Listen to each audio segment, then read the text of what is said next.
I will go to share screen. Yep, I can.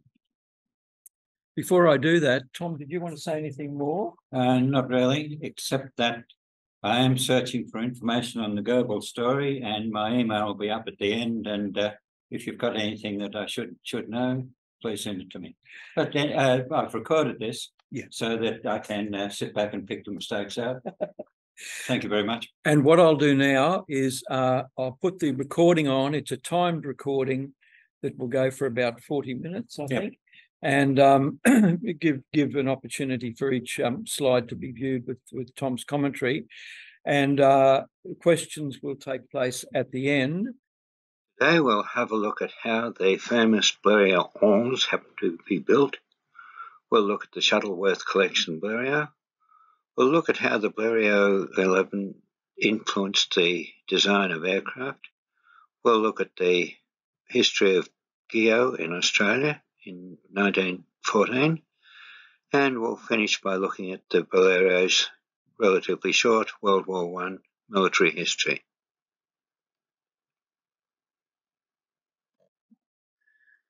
Louis Blériot owned a factory which produced lamps, particularly acetylene lamps. They were used in cars and trains and for other spotlighting purposes, and he made a lot of money. But he had a passion for building aircraft, and a lot of the money was spent on this project. This is the second aircraft that he built. For some reason it didn't fly. Here's the third. Despite the evidence of this rather fanciful postcard, it didn't fly either. Blériot V actually did get off the ground and flew for 6 whole metres.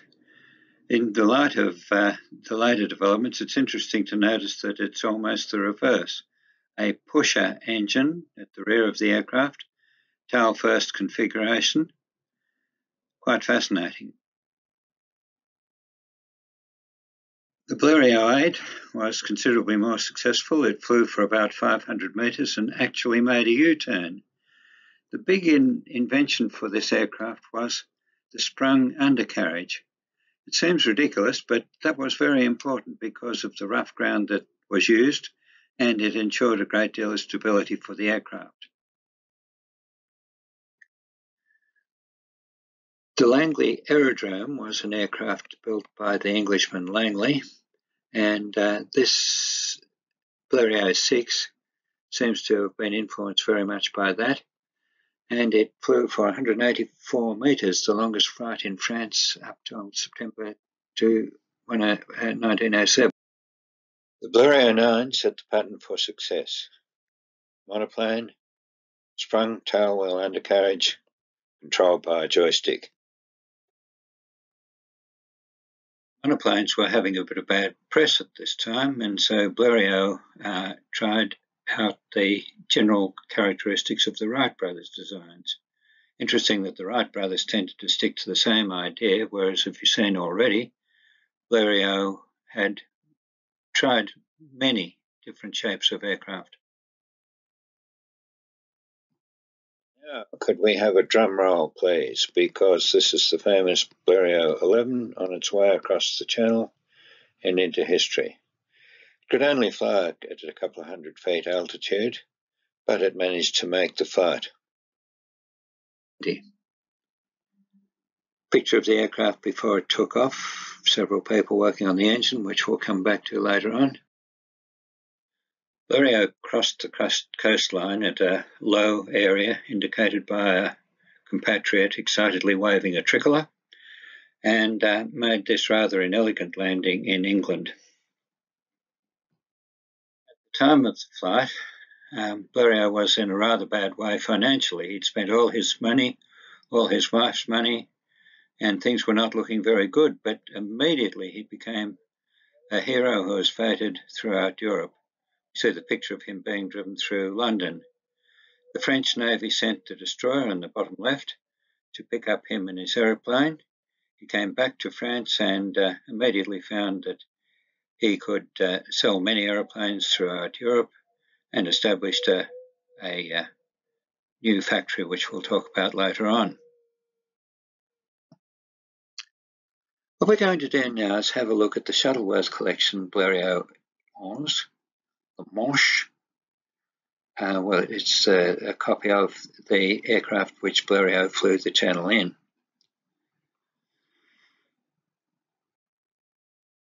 Here it is in the Shuttleworth collection museum. And here we have a 1909 picture of the Blériot, a very early picture with imperial measurements in it. And we'll use that in the next picture. Front view. First, we need to recognise that the aircraft was largely held together by wire, and getting the tension of the wires which held it together was very, very important. Let's have a look at the controls. This was a relatively early adopter of the standard joystick that we all know so well. Aircraft such as the Antoinette still had occasionally wheels on the side to adjust the wings and things like that. So the joystick warped the wings. There were no ailerons, left and right. For up and down, forward and back if you want to. It operates the rear elevators on the tailplane. And one of the problems was that even in level flight, you had to keep a constant 10 pounds pressure forward to maintain level flight. So when you had to do aerobatics, you started off from this rather handicapped position. The rudder bar was a long wooden seesaw bar with no footholds. It required considerable pressure even when you're flying straight and level. But when you made a turn, if the foot slipped off the bar during a turn, the result was, as they quote in the 1910 description of the aircraft, a drastic change of attitude. Bit of an understatement, probably. There's no throttle. The spark advance and retard sped up the engine. Pulling it aft backwards increases the power. Pushing it forwards reduces the power. It has a ratchet, so the lever has to be lifted. It requires a bit of finesse to do that. And the engine could tick over from 300 revs a minute to 1,000 revs a minute. The lubricant was castor oil, and there was a pressurized tank fed by a manual pump that the pilot had to keep on pressing to ensure that the engine stayed lubricated. Another thing that he had to do in his spare time. The engine for this one was a 25 bhp Anzani, and you had 3 cylinders in a fan formation up the top. And even those cylinders weren't regularly spaced, resulting in making the timing very difficult. You had to have a very heavy flywheel, but even so there's tremendous vibration. The exhaust system, you had a rudimentary exhaust pipe, but each cylinder barrel also had a ring of ventilation holes about halfway down the stroke. You could check that the cylinder had fired, but the exhaust gas vented directly into the air behind the slipstream, which blasted the exposed pilot. The engine controls were also pretty rudimentary. The motor was stopped by an exhaust valve lifter. There's also an ignition switch for the trembler coil system. There's a fuel tap, but the pilot couldn't reach that, so that was pretty useless, and that is the total instrumentation. To start the engine, you flood the engine, you prime all inlet ports, you connect the trembler coil, you spin the propeller, and advance the spark, and you check that all cylinders are firing. Now, if they're not, you stop the engine, take a hot spark plug from a working cylinder and put it in the troublesome cylinder, and with a bit of luck it'll start then. They use this technique right through to the rotary and radial engines that we'll see later on. I love this from the 1910 commentary. The pilot's seat is comfortably located in a small cockpit. Well, it might be comfortable, but imagine being blasted by the airstream from the propeller, bathed in castor oil, and bathed in the exhaust gas which comes out of the bottom half of the piston. hardly tourist or first class, is it? This description that I'm quoting from particularly recognised the starting and lighting gear with two front wheels which could caster over a limited arc, and they are strained down by elastic straps with a similar structure for the rear wheel. Now the point about is, as the aircraft landed on rough grounds, the wheels would wobble a little bit to take advantage of the best route that they could over the area, and the whole thing was beautifully sprung, so you had quite a travel of the wheel upwards as you landed, and it made a huge difference to the way that the aircraft flew. And the final note was to the effect that you could remove the wings, tie them to the side of the aircraft, and tow it as a trailer behind your car. When the British went to war in 1914, this was about their most advanced aircraft, and most people think that the B stands for British. Well, it just isn't so. It's the Blériot experimental too. It was one of the first designs of Geoffrey de Havilland in about 2011. He used Blériot and Poisson bits, but the reason it was called Blériot experimental was, at the time, all tractor aircraft with the engine at the front were known as Blériot types. And the early models of the B-2 had wing warping control surfaces, but they soon went over to ailerons and so on after a short period. As I mentioned before, aircraft became far more popular after the Channel flight demonstrated that they possibly had utility, especially, of course, Blériots. And I want to talk now about something quite amazing that happened in this period. Gustav Eiffel, and I'm going to use the English pronunciation Eiffel from now on, the designer of the Eiffel Tower, built at the foot of the Eiffel Tower an aerodynamic laboratory, the principal feature of which was an enormous wind tunnel which performed many, many experiments, as we'll see in just a moment. I believe that it's still possible to have a tour of the Aerodynamic Institute, and I do hope I get to Paris to be able to see it. The young Australian engineer David Kelly alerted me to this in 2014. From the Eiffel Institute, you could take a wing section and subject it to various angles of attack and wind speed, and you would get a graph that's something like this. I've had to enhance the thin lines of the original graph that David prepared. The wing section is seen at the top. The lift coefficient is by the red line. The green line shows the drag coefficient. The darker red line shows the centre of pressure. And finally, down the bottom, we've got the lift to drag coefficient. And this could be done for, as I said, a wide range of wingfoils.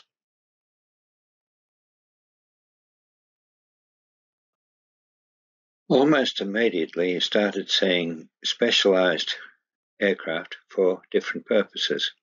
This is one of the first, the Blériot XII of May 1909, a two-seater. This one came to a rather sticky end. I'm not entirely sure of the details. It was flown by the English aviator Graham White, and I'm moderately sure that C.S. Rolls, the co-owner of the Rolls-Royce firm, also had one of these. The Blériot XIII of 1910 carried 8 people, and in 1912 carried 10 people, lifted them into the air, not terribly far, but quite amazingly. Blériot tried to follow up this with the Blériot 24 limousine. The numbering system seems to be not sequential, but anyway, the point about this was you have a cabin underneath the wing which contained space for about 10 or 12 people. The problem was that the aircraft wouldn't carry more than a pilot and about 300 kilograms, so it wasn't terribly successful. Here's another specialist design, a racing aircraft of 1911, and you can see that they've reduced the wings to a great degree. Even so, it only came second, it didn't win. I'm now going to just flip through a number of other incidental aircraft of the time. This is a late derivative of the Blériot XI at Hendon. Interesting design of 1912. I believe it had a pilot and a prone passenger, not terribly successful. Blériots were soon built overseas. This is a nicely built American one of 1911. Here's a specially designed aircraft for crossing the Alps, reaching 11,800 feet in 1913. Corbett Wilson flew the Irish Sea in 1912. Wizard Stone brought a Bleriot to Australia in 1913 and made some flights in Australia and the first aeroplane flight in New Zealand in 1913. Gustav Hamel flew the English Channel in a Blériot XI in 1913, carrying a passenger, and flew to Cologne in just about a day, which was quite amazing for the time. He had an early Looper and gave to space through England and Wales. Now, the Looper was specially designed for aerobatics, first of all for Charles Pecot, then for people like Hamel and Guillaux, whom we'll meet later. A Czechoslovakian aircraft which flew 131 kilometres to in Czechoslovakia in 1911 and was honoured with a stamp. Roland Garros, after whom the tennis courts were named, flew across the Mediterranean in a Blériot, though this looks more like a moraine on the celebratory stamp which came out in 1963. It was actually drawn by Roland Garros and shows him racing a motor car, and that idea was copied by Wizard Stone in Queensland in 1913. Lots of replicas. Here's a replica of a Begu or a Looper. The Smithsonian also has a aerobatic Blériot flown by Wanda Jimenez, and they've restored it, and the restoration is recorded in this book.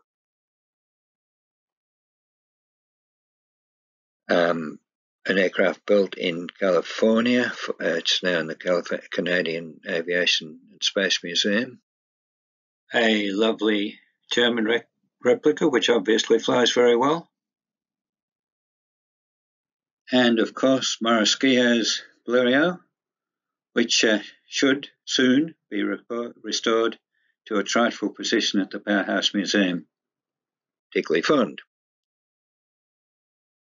An original in the Deutsche Museum. A replica in New Zealand. There is actually an Australian Blériot which has a VH registration.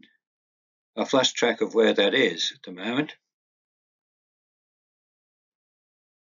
The New Zealand Wanaka replica actually flying, which is really wonderful.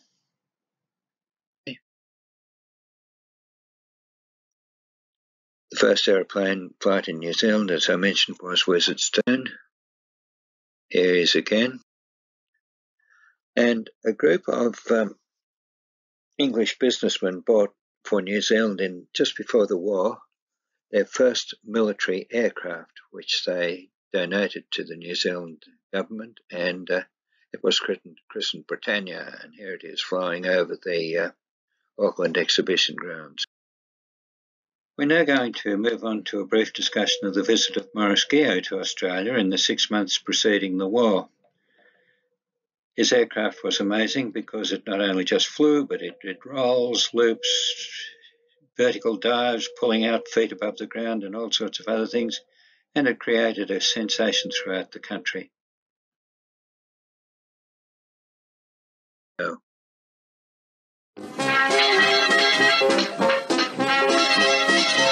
Australia issues new postage stamps to commemorate the 50th anniversary of the first airmail flight in this country, a daredevil flight from Melbourne to Sydney. Special first day covers are stamped just like they were half a century ago when a Frenchman prepared to take 2,000 cards by air to Sydney. The aircraft is an old Blériot monoplane, and the pilot is Maurice Guillaux. He's getting ready to take off from the lawns of Government House, Melbourne, and he'll make 8 short hops to Sydney. There he goes, and this makes history. A 580-mile flight in 2 days. Guillaux wasn't always so lucky. 6 weeks later, he crashes at Ascot Racecourse, and the plane is almost wrecked. The Frenchman has to be taken to hospital, badly injured, but by no means grounded. Some weeks later, he's ready to take to the skies again. The plane is repaired, Guillaux is ready to fly. There's no shortage of helpers to keep the plane steady while he warms up the motor. In 1917, Maurice Guillaux died, killed while serving as a test pilot. He didn't live to see the growth of the industry he helped to pioneer. But today Australia remembers him with special stamps. Stamps commemorating the first airmail flight in Australia on that historic day half a century ago.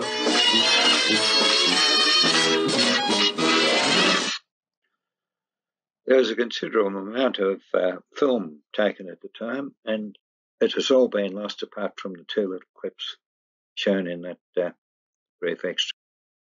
He was in Australia for only 6 months, but certainly did a lot in that time. This is his first show at Newcastle.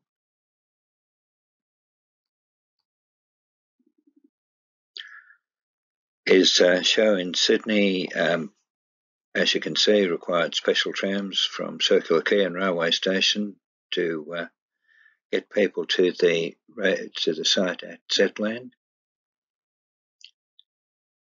Don't exactly know when that occurred, but it gives you an idea of the airport. Maurice Guillaux flew Australia's first seaplane, which was owned by the Lebbeus Horden of the Anthony Horden family. Interestingly, at the beginning of the war, it was actually packed on a ship to head north to take back the German colonies, but it was never unpacked. Guillaux used it for taking passengers for a ride. He had a good eye for the girls. This early passenger was Louise Carbass. She later went to Hollywood and got a reputation as a silent film star called Louise Lovely. One of the things that happened as a result of the visit of their centenary was the discovery of a lot of new material, including this photograph of Guillaux's aeroplane at Bendigo. This is a war memorial photograph of the Blériot flown by Guillaux visiting Point Cook. It could literally fly rings around the Bristol boxcars, which were the principal plane of the time. But Guillaux was very polite in his comments on Point Cook. The newsreel had a number of facts wrong. The departure from Melbourne was not from Government House. This is the official departure from Melbourne, with the Deputy Director of the Postmaster General's Department watching, as the mail was loaded to be flown to Sydney for Australia's first mail flight. This is the route of the flight. Seymour, Wangaratta, Harden and Goulburn. This was the first time that the area had been used for an aircraft, so refueling facilities, etc., had to be laid on there. It was all planned in about 10 days, which is quite a feat. Guillaux at Wangaratta. Here's filling the aircraft with fuel and had to try and get the people to stop smoking in the crowd. And his English wasn't very good.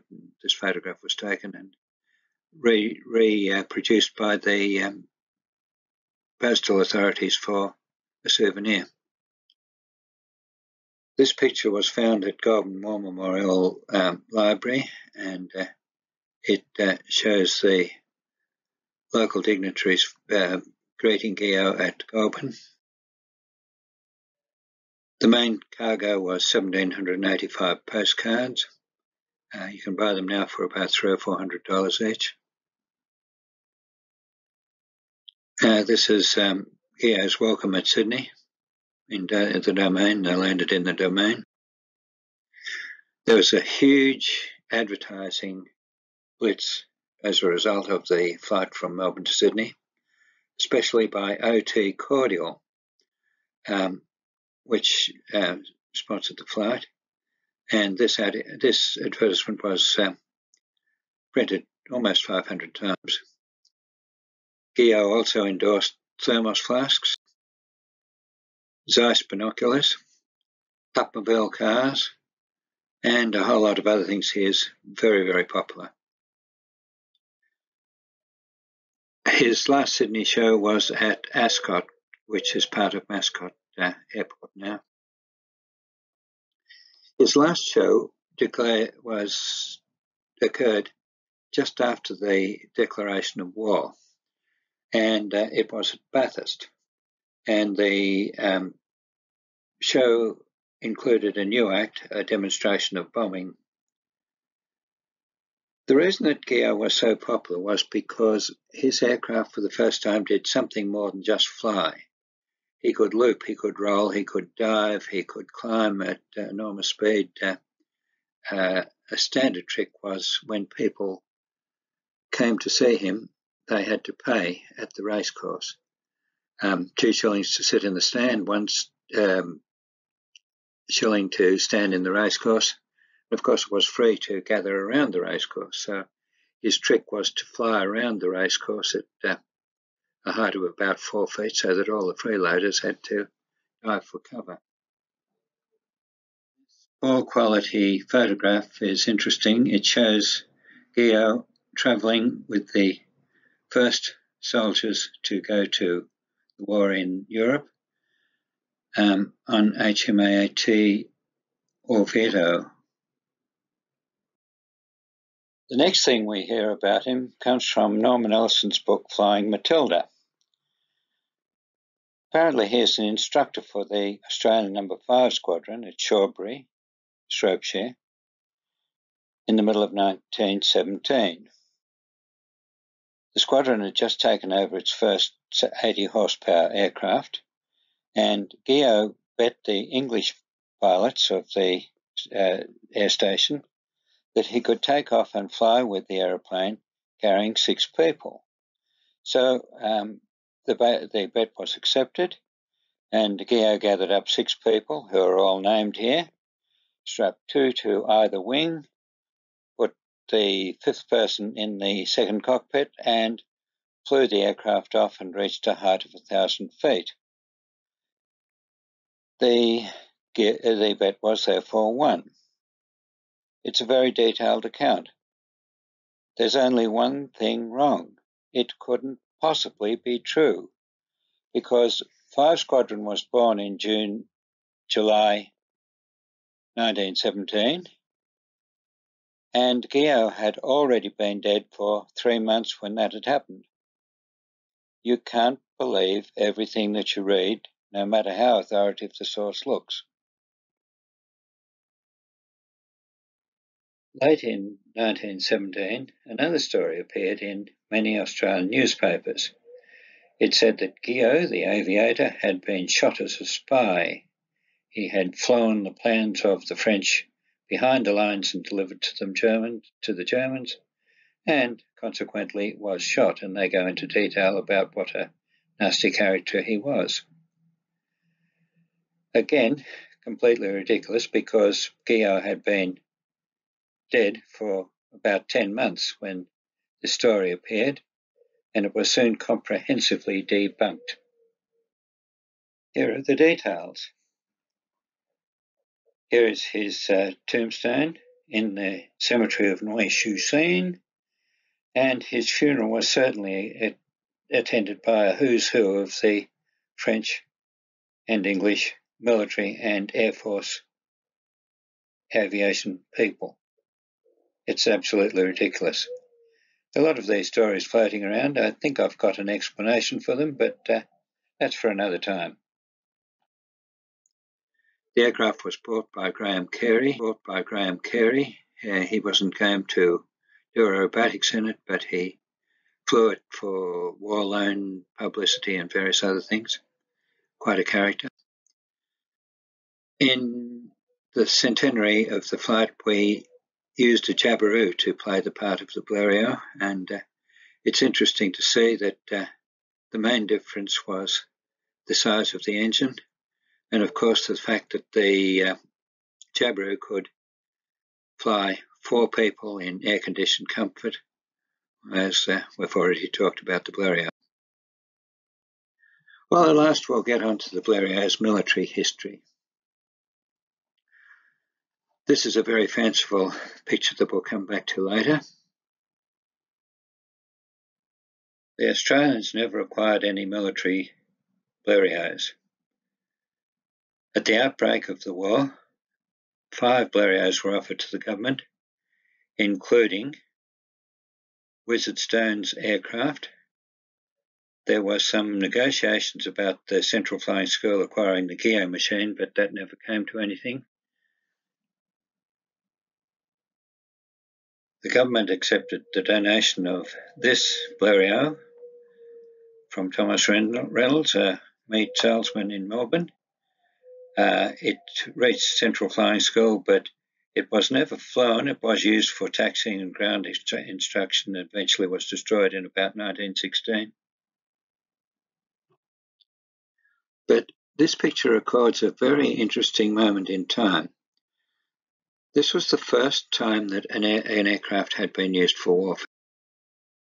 So here are the details. The Italians were invading Libya, and they took about 6 aircraft with them. Captain Piazza flew a Blériot Type 11 on a reconnaissance mission over the Zanzor Oasis. The aircraft was also used in the First and Second Balkan Wars of 1912-13. In both cases, the rear passenger seat was fitted with a machine gun and 25-kilogram bombs, actually modified artillery shells, which could be dropped over the side of the plane. Another picture of the time. And the first person to be injured by anti-aircraft fire also occurred at this time in the observer of this 2-seater Blériot. They had about 6 Blériots in that war. A Blériot, completely resplendent in the national colours of Italy, is preserved in an Italian museum. At the outbreak of the war, France had 8 squadrons of Blériots and many other aircraft as well. There are several versions: the 3-seater, the militaire, the artillery, and they could be used as bombers, and gradually air fighting developed. Italy had 6 squadrons of Blériots. The Russians, the Serbians, and the Belgians also flew Blériots. We'll talk about those in a moment. And the Italians, of course, had 6 squadrons of Blériots. Already before the war had developed an armoured version of the Blériot called the Blondet, which simply means armoured. Jules Verdrine was almost a comic book hero for various exploits, some of which were quite credible and others were a bit fanciful. The Royal Air Force did not have many Blériots by the beginning of the war. Most of their aircraft were BE-2s and other Farmans and so on. But they did have 23 Blériots, which they sent to France with their expeditionary force. There's the aircraft lined up at Netherhaven. The picture in the bottom left is a recent picture, and it has on the side a Union Jack, which I think is probably correct. This is another picture taken supposedly on their departure from France, when one of the aircraft, having just taken off from Salisbury Plain, crashed into the ground, killing the pilot and the mechanic. He was the first casualty they were the first casualties of the RFC during the Great War.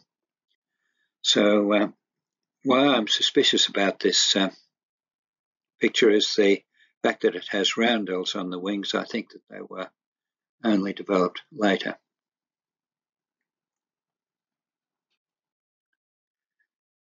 Standard military monoplane, as flown by the British. It flew the very first reconnaissance flight over German lines on the 19th of August, accompanied by a B-2 reconnaissance machine with high wings so that the observer could have a good view downward. From a very early stage, there were many fanciful stories about the wartime exploits. This very popular postcard shows the pilot of the Blériot standing up in the cockpit, not flying the aircraft, but managing to shoot down the bad aircraft, the enemy aircraft. Again, you can't believe what you read in the popular media material. The Russians had some Blériots. The Swiss had a few, and a lovely preserved model in Lucerne. This isn't a Blériot. It was copied by a guy called Rusto in Norway, and apparently it was very successful. The Belgians had some Blériots that performed yeoman service. At the outbreak of war, there were 4 squadrons of Foemans, but just before the war, civilian aircraft were impressed and they formed an extra squadron. 3 were Blériots. There were heavy losses, and France supplied at least 4 replacement machines. By March the 15th, 1915, the unit was named Escadrille Blériot and operated near Dunkirk. And they were used for training, and the last one crashed in the middle of 2016, so they did last for a long time. I love this picture. The aircraft is called Storm, and the Yugoslavs claim to have had the first air-to-air combat ever at the beginning of the war, when the airmen shot at each other with pistols. So they escalated and put a machine gun on the aircraft and claimed to have shot down 2 enemy aircraft. Again, it's hard to visualize shooting from that machine gun while flying in that aircraft. There are numerous Boysan stories about Tomic, the Yugoslav ace, and he is very popular. His aircraft was wrecked in January 23rd, 1916. So again, it lasted for quite a while. When the Americans came into the war, there was no suitable American fighter aircraft, despite the Wright brothers' primacy in air flight to that date. So they moved on to the Spad. Now, Bleriot by this time had bought the Depperdussen Company. The airman Depperdussen got into trouble for corruption, and the name was changed from Société de Production des Aéroplanes Depperdussen to Société pour l'Aviation et ses Dérives, but both companies could be referred to by the name SPAD. And the pilot, of course, is Rickenbacker, the American ace. The Blériot name continued on until about the late 20s with airliners such as this. And the very last mention of it is the Blériot Spad of 1937, the last of the biplane fighters. About this time, the French industry was nationalised and names such as Blériot, Depidus, Spad, etc. disappeared.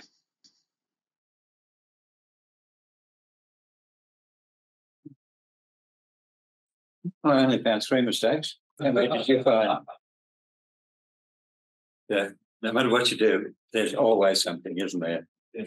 I might just add while we're waiting with someone indulge me, the original flights and more recent, the earliest going to be the more recent flights had a lot of sponsorship.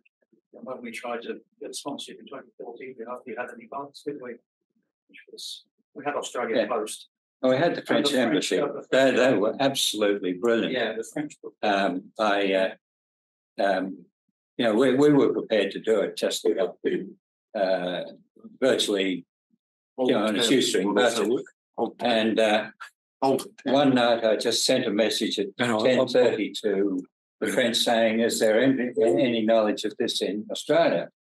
And the next morning at about 9:10, I had a call from Eric Bertie, the Consul General of France, and he just about crawled down the line with excitement.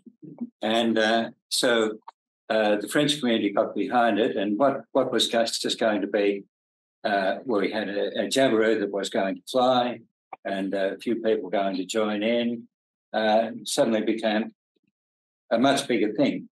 Now, the total budget, thanks to Christine's brilliant salesmanship of postcards, was $17,000, which included about $7,000 from the French. And that, by modern standards, is nothing, You get 2 hours of vivid or something like that out of it. And but the French were very, very keen, and the mail was actually flown from Melbourne to Sydney to land on the day before Bastille Day, which was pure. Well, it just worked out beautifully. So the mail was picked up from Bankstown, carried on a 1910 car to Bankstown Aviation Museum, and by another convoy of cars into the museum. And the biggest Bastille Day celebration for many years was held in the Powerhouse Museum. It was fantastic. I'd like to make 2 remarks if I can. Near Dover, the landing place of the Blériot is marked by a concrete silhouette. Yeah. And it's possible to walk to it. It's on the slope. It looks like that slope. And it can be approached. Now I know the context of what I was looking at. The second thing, the first photographs of the supposed airmail flight from Melbourne, in that film I can see a military officer dressed in dress blues. So he's an ADC. Yeah. Now, at that time, Government House Melbourne was not the official residence of the Governor of Victoria, but of the Governor-General, because there was no cabinet. So obviously those first snippets of film are some kind of demonstration flight. Exactly. It's Government House in the background. And it's remarkable. And I was talking to Jones earlier about how things get knuckled up. And history is full of inaccuracies, as you indicated, with other things. They certainly didn't take the mail flight off from there. He was based at Flemington Racecourse, and he flew to, you're right, I've listed it as Governor's House, but you're right, it's the Governor-General. The Lady Governor-General, whose names I have forgotten, was a fluent French speaker, and she spoke to him, and he sat her in the aeroplane and all sorts of things like that. And then he flew off from the Government House line, as is shown, and flew back to Flemington. Yeah, entirely right. Tom. Now, this may be a curvy question, but a 40-year-old memory I've got, being told by a British chap, that the Blériot in the Shuttleworth collection, the rudder bar, famous, high tensile rudder bar, actually works the reverse of the way a rudder bar does in a normal aircraft. I think you're right. Because it was based on the idea of a bicycle handlebar where you push the right one to turn left and you push the left one to turn right. And that seems perfectly natural in those days. I think you're right. Yeah. I've got a picture of it, and it's a square bit of wood about and about that. And apparently you had to keep constant pressure on it. You couldn't just sit back and let the aeroplane fly itself. And then when you turned, you had to press harder on one side and the other. And apparently there were a couple of nasty moments when your foot slipped off the end. Yeah. The dispatch of that Blériot for the first division in the big box, yes, it was destined somehow for England or France, but it would have landed in Egypt. I wonder whether it was ever unboxed, assembled. Are you talking about Guillaux's aeroplane? Yeah. He flew several shows in Egypt, yes.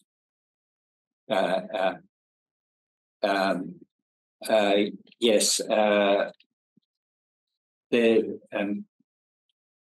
I have forgotten the details, but he flew several shows in Egypt. Ah, so that's where the aircraft ended up. No, that was on his way to Australia. Oh. So he, look, I'll tell you the story, but on condition that when I get too boring, you say, "Shut up, Tom."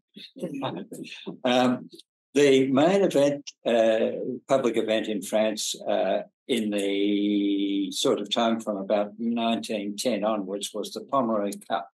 How far the aircraft would fly in a day. And by, I think it was 1913, they were flying about 1,000 kilometres a day. And Blériot claimed to fly from Paris to a place called, I'm sorry, I've forgotten the name, I'd have to look it up, in Germany, which might have been Lockley or something like that. And it's in the book over there, but it's in that book. But anyway, his main opposition, Brandejant de Molyneux, claimed a similar amount. So the French army was called in to adjudicate, and they measured the distances, but they found out that Blériot hadn't flown to Lockley, he'd flown to Clocklish or something like that, which was nearby. And the difference of 50 kilometres meant that he came second. So he was accused of cheating, and that is probably why he left to come to Australia. So a guy called Lucien de Maistre, who was the son of the Consul General who had just returned to France, was his sort of French manager on the trip. And they did call in Egypt. I've got a reproduction postcard of a letter that he wrote from Egypt.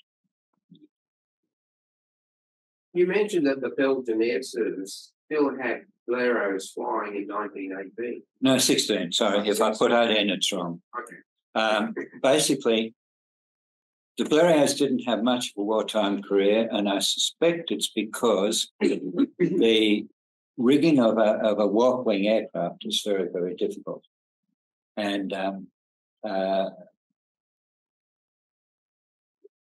the record, I don't know about, and this is where I'd really appreciate input, the records of the first couple of months of the war in terms of aerial activity are pretty scanty and all over the place.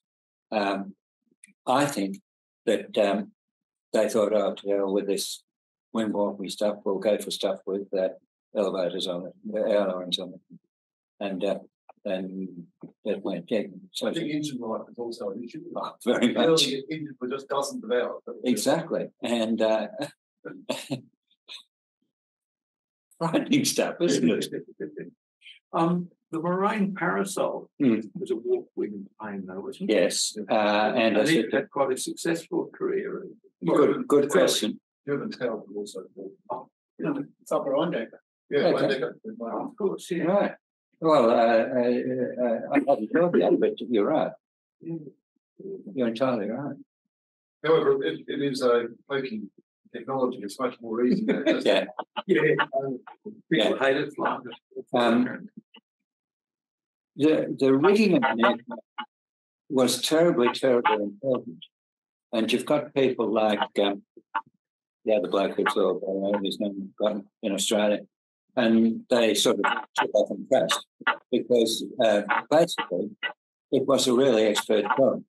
There's a very good description in the Herald of Guillaux preparing your seat and about the absolute care that he took to get everything down to the millimetre, and the aeroplane took off and flipped out of them. That was the set of the airplanes, just getting them.